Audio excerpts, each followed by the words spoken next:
नमस्कार श्रोताओं, शाम के ठीक 7:20 हुए हैं और इस समय है आपके अपने कार्यक्रम स्पोर्ट्स स्कैन का।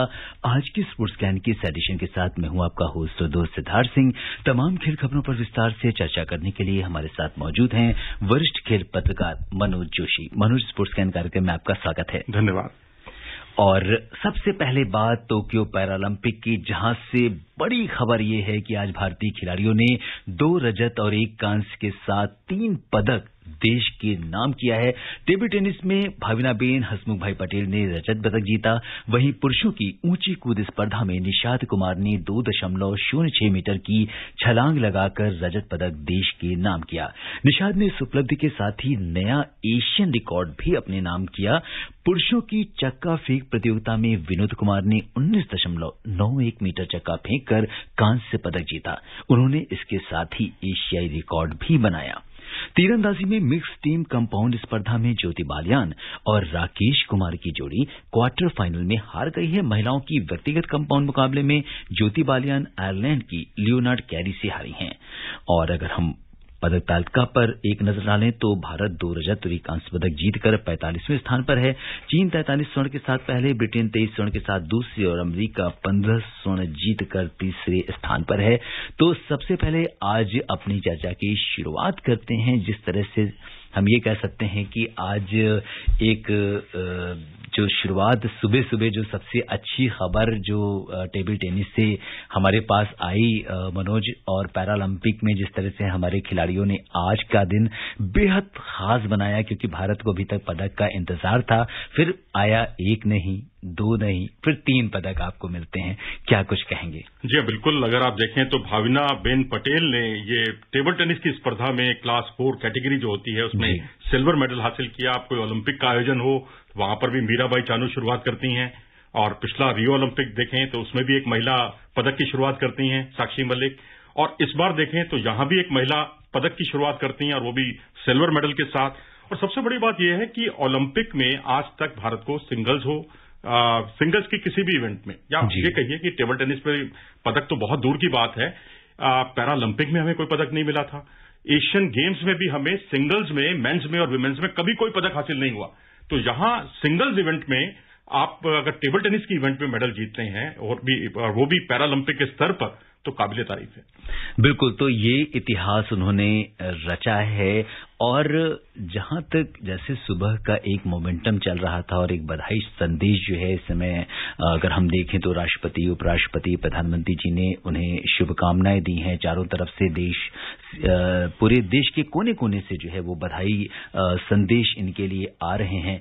अब यहाँ पे बात ये आती है कि अगर भाविनाबेन एक ऐसी खिलाड़ी हैं, क्योंकि अगर हम देखें तो मेडल प्रॉस्पेक्ट्स, क्योंकि जो भी खिलाड़ी जाता है वो मेडल जीतने के लिए जाता है, लेकिन इस बार ओलंपिक की अगर हम बात करें या हम पैरालंपिक्स की बात करें, खिलाड़ी ऐसे हैं कि जिन्होंने एकदम से वहां पर जाकर जिस तरीके की उनकी जो अपोनेंट जो चाइनीज खिलाड़ी हैं, चाहे हम अगर उनकी सेमीफाइनल के मैच की बात करें या फाइनल की हम बात करें, को जिस तरीके का या क्वार्टर फाइनल का भी उनका जिस तरीके का मैच था, तो ये जो हालांकि शुरुआत में वो एक मैच हार गई थी, लेकिन इसके बाद जो उन्होंने जो कमबैक किया है और जिस तरीके से उन्होंने ये चीजें हासिल की हैं, वो अपने आप में बहुत बड़ी चीज है। देखिए, आपके सामने रियो ओलंपिक का गोल्ड मेडलिस्ट हो और आप उसको हरा दें, सर्बिया की खिलाड़ी को जो इन्होंने हराया था पिछले ओलंपिक की, वो गोल्ड मेडलिस्ट नहीं है। उसके बाद अगला मुकाबला होता है उनका, वो भी चाइना की खिलाड़ी। और टेबल टेनिस में चाइना तो बिल्कुल पर्यायवाची माना जाता है टेबल टेनिस खेल का, बहुत उम्दा उनका रिकॉर्ड रहा है। यहाँ वर्ल्ड नंबर 3 उनके सामने आती हैं, ये उनको भी शिकस्त दे देती हैं। पहला एक गेम हारती हैं, उसके बाद ये कैसे उसको रिकवर करती हैं और फिर वन साइडेड तरीके से जीतती हैं, वो काबिले तारीफ है। लेकिन उसके बावजूद इनका चाइना की खिलाड़ी से पीछा नहीं छूटता।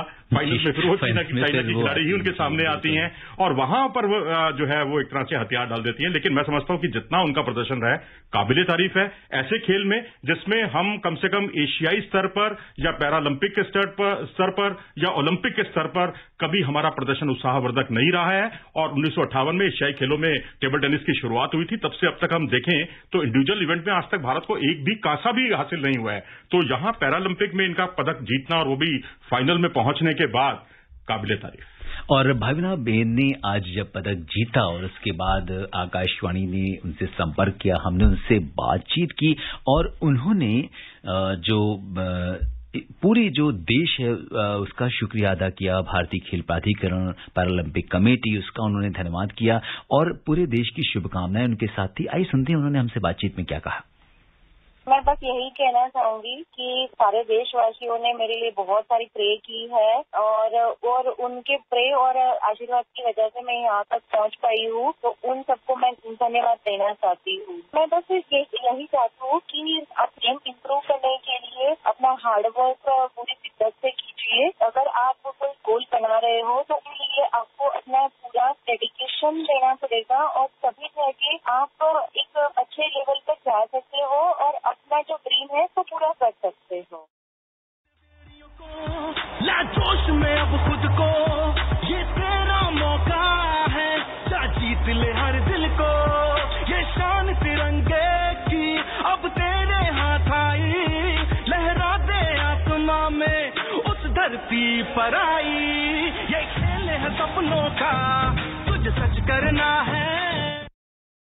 जी हाँ, जिस तरीके से आज का दिन अगर हम देखें तो भारत के लिए स्वर्णिम इतिहास रच दिया है हमारे खिलाड़ियों ने टोक्यो पैरालंपिक में जिस तरीके का प्रदर्शन किया है। और भावना के बाद अगर हम बात करें तो यहाँ पे ही जो जीत का सिलसिला है वो रुका नहीं और ऊंची कूद में निषाद कुमार ने जिस तरह की छलांग लगाई 2.06 मीटर, अगर हम देखें तो एशियन रिकॉर्ड उन्होंने अपना ही रिकॉर्ड जो है जिस तरह से ब्रेक किया और एक देश के लिए पदक दूसरा दिलाया उन्होंने। तो निषाद कुमार के बारे में आप क्या कहेंगे? देखिए, निषाद कुमार की मुझे सबसे अच्छी बात ये लगी कि आप एक बड़े मंच पर अपना सर्वश्रेष्ठ प्रदर्शन करते हैं। ऐसा प्रदर्शन जो आपके ओलंपिक खेलों में भी देखने को नहीं मिला। नीरज चोपड़ा बेशक उनका ओलंपिक में सर्वश्रेष्ठ प्रदर्शन रहा हो लेकिन पर्सनल बेस्ट से पीछे रहे। ऐसे मीराबेन जो है वो भी अपने पर्सनल बेस्ट से थोड़ी सी पीछे रही, मीराबाई चानू।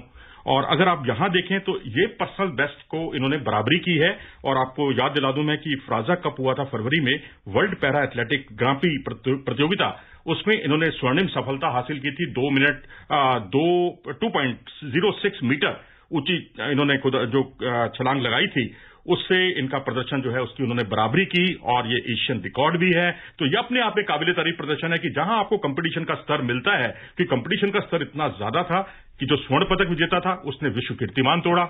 जो ब्रॉन्ज मेडलिस्ट है उन्होंने इनके बराबर, निषाद के बराबर जो है परफॉर्मेंस किया। ये तो भला हो इनका कि उन्होंने पहले अटेम्प्ट में ये प्रयास को अंजाम दिया था, इस आधार पर इन्हें सिल्वर मेडल मिला। नहीं तो परफॉर्मेंस बहुत ही कड़ा था, कंपटीशन बहुत कड़ा था, परफॉर्मेंस बराबरी का था ब्रॉन्ज मेडलिस्ट और सिल्वर मेडलिस्ट का। तो यहां ये अपने आप में काबिले तारीफ बात है कि आप अपना पर्सनल बेस्ट करते हैं और बड़े आयोजन में, और वही भारत के लिए महत्वपूर्ण भी साबित होता है और वही उन्होंने कर दिखाया। बिल्कुल। तो निषाद कुमार ने जिस तरह से, हालांकि उनका जो साथ दे रहे थे हमारे जो दूसरे खिलाड़ी रामपाल, उन्होंने 1.94 मीटर जो है उन्होंने भी छलांग लगाई, 5वें स्थान पर रहे। तो कहीं ना कहीं अगर हम देखें तो जब आप 5वें स्थान पर रहते हो तो टॉप 3 को तो मेडल मिलता ही है। आप काफी मतलब क्लोज रहते हो उन चीजों के। जी हाँ, मनोबल तो निश्चित तौर पर बढ़ता है। और अगर आप ये देखें कि महिलाओं का जो अगर नॉर्मल कैटेगरी देखें तो उसमें जो नेशनल रिकॉर्ड है वो 1.92 मीटर है। तो यानी जो ओपन नेशनल्स का जो विमेंस का रिकॉर्ड है उसको तो इन्होंने बहुत पीछे छोड़ दिया। नेशनल्स का जो मेंस का रिकॉर्ड है वो मैं मानता हूं बहुत ऊपर है, 2.29 मीटर।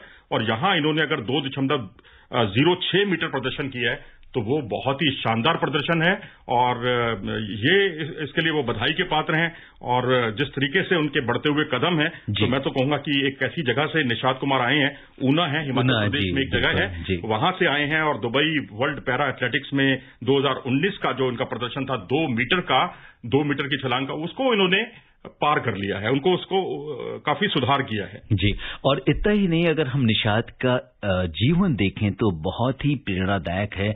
8 साल की उम्र में उनका एक्सीडेंट हो गया था और उनका जो हाथ है, राइट हैंड है, वो जो है चला गया था और इसके बाद भी उन्होंने हिम्मत नहीं हारी और इसको अपना करियर बनाया।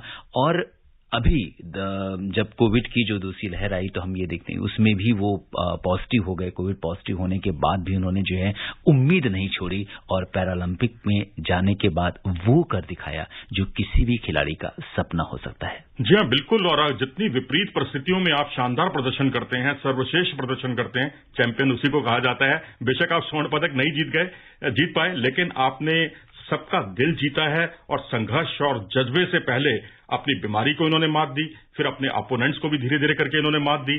तो ये अपने आप में बहुत ही शानदार प्रदर्शन था। और T47 अभी आपने बताया इनकी विकलांगता के बारे में, वो अपर पार्ट की विकलांगता थी, इसीलिए T47 कैटेगरी में शिरकत कर रहे हैं। जी बिल्कुल। और हमारे अगले जो खिलाड़ी जिनके बारे में इस समय सबकी निगाहें लगी हुई हैं वो हैं विनोद कुमार, जिन्होंने आज 19.91 मीटर चक्का फेंककर कांस्य पदक देश के नाम किया। और बहुत ही जिस तरीके से अगर हम देखें तो विनोद कुमार जो है काफी कॉन्फिडेंट आज नजर आ रहे थे और तीसरे नंबर पे थे वो टैली में, और हम लोग उम्मीद कर रहे थे कि अब इसके आगे कौन जाता है, लेकिन वो वहीं से मतलब एक निश्चित हो गया था कि विनोद कुमार जो है कोई ना कोई मेडल लेकर जरूर आएंगे। जी हाँ, 41 साल की उम्र में यदि आप ओलंपिक में, पैरालंपिक में मेडल जीतते हैं, दो बेटियां घर में जरूर तालियां बजा रही होंगी अपने पापा की इस कामयाबी पर। और जिस तरीके का इनका प्रदर्शन रहा है ना, 19.29 मीटर का इनका प्रदर्शन था डिस्कस थ्रो में, चक्का फेंक, जैसा कि आपने अभी बताया। और ये चौथे स्थान के प्रदर्शन के साथ वर्ल्ड पैरा जो चैंपियनशिप हुई थी एथलेटिक्स की, उसमें चौथा स्थान हासिल करके टोक्यो का इनका टिकट पक्का हुआ था। कहां 19.29 और कहां 19.91। ये अपने आप में चौंकाने वाली बात है कि आपने अपने प्रदर्शन को फर्श से अर्श तक पहुंचा दिया है। कभी ये बीएसएफ के जवान थे, फिर परचून की दुकान भी इन्होंने खोली, और उसके बाद जिस तरीके की इन्होंने स्ट्रगल किया है वो वास्तव में काबिल तारीफ बात है। और अच्छी बात ये भी मुझे लगी कि इनको इस खेल को अपनाए हुए बहुत ज्यादा समय नहीं हुआ है। 2016 में दीपा मलिक जब रियो ओलंपिक में सिल्वर मेडल जीत रही थी, उनको देखकर ये प्रेरित हुए और इन्होंने कहा कि ये काम तो मैं भी कर सकता हूं। तो इन्होंने कोशिश की और उसके बाद पीछे मुड़कर नहीं देखा। और ये अपने आप में बड़ी बात है कि 41 साल की उम्र और 4 साल पहले आप करियर की शुरुआत कर रहे हैं अपना, और वो भी दीपा मलिक के प्रदर्शन को देखकर।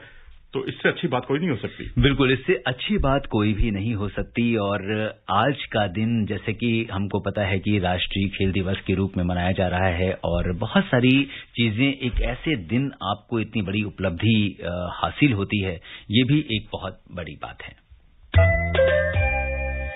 बात करते हैं मन की बात कार्यक्रम की। प्रधानमंत्री नरेंद्र मोदी ने आज आकाशवाणी पर मन की बात कार्यक्रम में देशवासियों से कहा कि हाल ही में संपन्न टोक्यो ओलंपिक और पैरालंपिक ने युवाओं पर प्रभाव डाला है और उन्हें एक नए विश्वास से भर दिया है। ओलंपिक ने बहुत बड़ा प्रभाव पैदा किया है। ओलंपिक के खेल पूरे हुए, अभी पैरालंपिक चल रहा है। देश को हमारे खेल जगत में जो कुछ भी हुआ, विश्व की तुलना में भले कम होगा, लेकिन विश्वास भरने के लिए तो बहुत कुछ हुआ। आज युवा सिर्फ स्पोर्ट्स की तरफ देख ही रहा, ऐसा नहीं है, लेकिन वह उससे जुड़ी संभावनाओं की भी और देख रहा है। उसके पूरे इकोसिस्टम को बहुत बारीकी से देख रहा है, उसके सामर्थ्य को समझ रहा है, और किसी न किसी रूप में खुद को जोड़ना भी चाहता है। अब वो कन्वेंशनल चीजों से आगे जाकर न्यू डिसिप्लिन को अपना रहा है। अब देश में खेलकूद, स्पोर्ट्समैन स्पिरिट अब रुकना नहीं है। प्रधानमंत्री ने कहा कि देश को इस अवसर का लाभ उठाते हुए विभिन्न खेलों में महारत हासिल करनी चाहिए। प्रधानमंत्री ने कहा कि देश में स्पोर्ट्स के इस मोमेंटम को हमें स्थायी बनाना है और सबके प्रयास से ही भारत खेलों में वो ऊंचाई प्राप्त कर सकेगा जिसका वो हकदार है। इस मोमेंटम को पारिवारिक जीवन में, सामाजिक जीवन में, राष्ट्र जीवन में स्थायी बनाना है, ऊर्जा से भर देना है, निरंतर नई ऊर्जा से भरना है। घर हो, बाहर हो, गांव हो, शहर हो, हमारे खेल के मैदान भरे हुए होने चाहिए। सब खेलें, सब खिले। और आपको याद है ना, मैंने लाल किले से कहा था, सबका प्रयास। जी हाँ, सबका प्रयास। सबके प्रयास से ही भारत खेलों में वो ऊंचाई प्राप्त कर सकेगा जिसका वो हकदार है। मेजर ध्यानचंद जी जैसे लोगों ने जो राह बताई है, उसमें आगे बढ़ना हमारी जिम्मेवारी है। प्रधानमंत्री ने अपने संबोधन में कहा कि 4 दशक के बाद देश ने हॉकी में पदक जीता है। आज देश में खेलों के प्रति युवाओं में जो ललक जागी है, वही सच्चे अर्थों में मेजर ध्यानचंद को श्रद्धांजलि है। और इस बार ओलंपिक में हॉकी का पदक मिला, 4 दशक के बाद मिला। आप कल्पना कर सकते हैं मेजर ध्यानचंद जी के दिल पर, उनकी आत्मा पर, वो जहां होंगे वहां कितनी प्रसन्नता होती होगी। और ध्यानचंद जी का पूरा जीवन खेल को समर्पित था।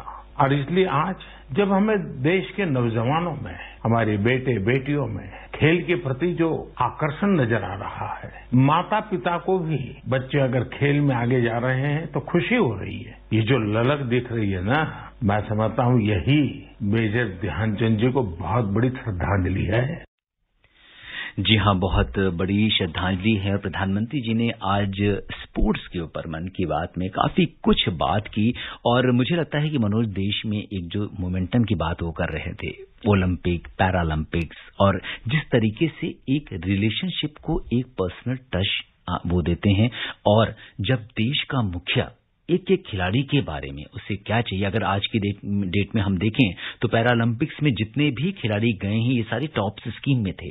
तो सरकार ने जो भी सुविधाएं उनको चाहिए थी, चाहे वो पैरालंपिक्स की बात करें या ओलंपिक्स की, जितनी भी सुविधाएं खिलाड़ियों को चाहिए थी वो उन्हें मिली। और देश में सच में एक ऐसा मोमेंटम बन गया है कि जब वाकई में गार्जियंस ये सोचने लगे हैं कि खेलों में या स्पोर्ट्स की फील्ड में अपने बच्चों को डालना चाहिए। जी हाँ, बिल्कुल। और खिलाड़ियों का भी मनोबल बढ़ता है जब देश का जो है प्रधानमंत्री आपको पर्सनली आपको नाम से पुकारता है और आपको प्रेरित करता है। और उसके बाद उसको आपकी रुचियां भी मालूम है, आपकी कमजोरियां भी मालूम है कि किसी की आइसक्रीम जो है वो कमजोरी है, किसी को क्या पसंद है।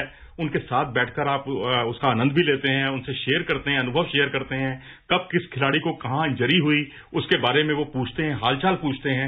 तो ऐसा लगता है कि प्रधानमंत्री और खिलाड़ी के बीच में जो एक बहुत बड़ा गैप होता है ना, बहुत बड़ी दूरी होती है, वो दूरी कम होती है। और युवाओं में स्पोर्ट्स को लेकर जो पैशन दिखा है, वो उन्होंने जिस तरह से मेजर ध्यानचंद को एक सच्ची श्रद्धांजलि दी है, ये अपने आप में काबिले तारीफ।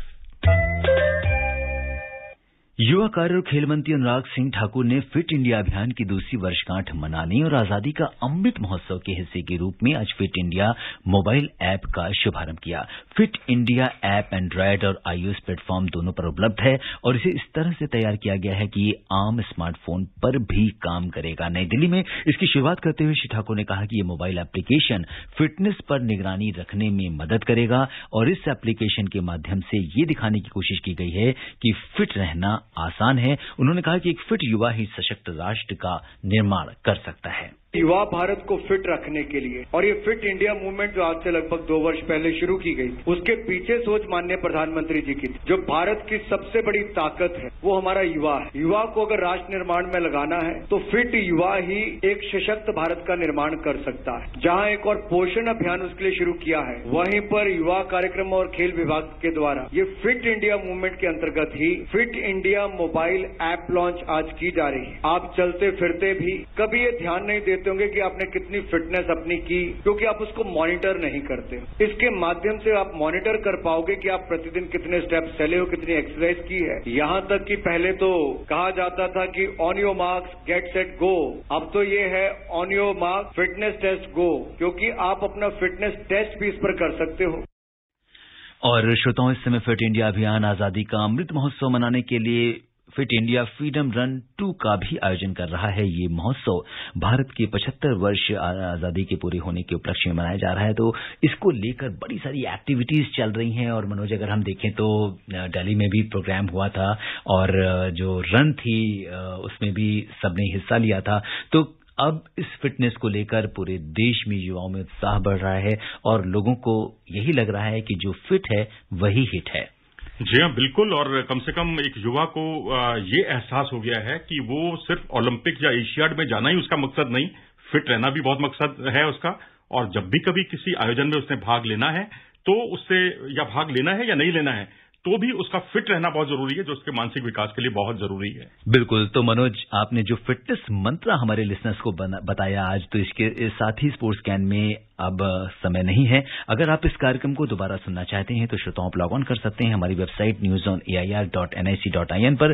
कल शाम 7:20 पर दोबारा मुलाकात के वादे के साथ इजाजत दीजिए अपने होस्ट और दोस्त सिद्धार्थ सिंह को। तब तक के लिए नमस्कार, शुभ रात्रि।